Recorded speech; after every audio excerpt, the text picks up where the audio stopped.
বয়স এখনো কারো 22 ছাড়ায়নি, অথচ কি দুর্দান্তই না তারা। এ বয়সে এই দুজন হয়ে উঠেছেন বিশ্বের যে কোনো ডিফেন্ডারদের আতঙ্কের নাম।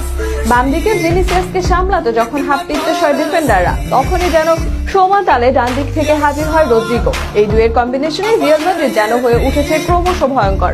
কতটা দুর্দান্ত এই জুয়ো তা নিয়ে বিস্তারিত থাকছে সিফাতুল ইসলাম টানিমের প্রতিবেদন। অল্প বয়সে রিয়াল মাদ্রিদের জার্সি গায়ে উঠেছিল। সফেদ সাদা জার্সির মর্যাদা তখনও বুঝে উঠতে পারেননি তিনি। একের পর এক গোল মিসে নিয়মিত হচ্ছিলেন ট্রলের পাত্র। সমর্থকরা উপহাস করে নাম দিয়েছিলেন ভিনি পেলে। সেই নামই যেন এখন ভালোবাসার নামে পরিণত হয়েছে। ভিনি পেলে যেন এখন হয়ে উঠেছেন আসল ভিনি পেলে। হবে নাই বা কেন, রিয়াল মাদ্রিদের জার্সিতে 215 ম্যাচ খেলেছেন। এই 215 ম্যাচে 57 গোলের সাথে আছে 59 অ্যাসিস্ট। পরিসংখ্যানে অতটা ভয়ঙ্কর না দেখালেও অবাক করবে শেষ 2 সিজনের পারফরমেন্স। গত সিজন থেকে এখন পর্যন্ত 96 ম্যাচ খেলেছেন ভিনিসিয়াস। 43 গোলের সাথে আছে 38 অ্যাসিস্ট, অর্থাৎ গোল এবং অ্যাসিস্টের বড় অংশ এসেছে গত 2 মৌসুম শেষে। আর এই 2 মৌসুমের ধারাবাহিকতা ভিনিসিয়াসকে আজকে সবার প্রিয়তে পরিণত করেছে।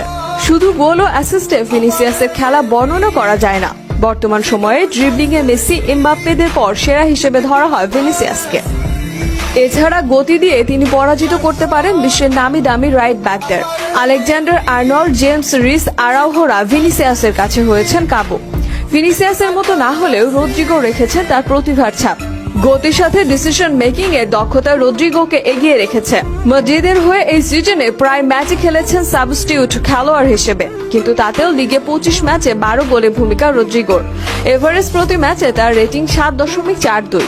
এছাড়া 89% সফল পাসের সাথে 25 ম্যাচে করেছেন মোট 52 ড্রিবলিং। এই সিজনে চ্যাম্পিয়ন্স লিগে 9 ম্যাচে করেছেন 3 গোল। গত সিজনে ম্যানচেস্টার সিটির সাথে 2 মিনিটে জোড়া গোল ভোলেনি কোনো সমর্থক। লেফট উইঙ্গার হিসেবে ভিনিসিয়াসের এখন বাকি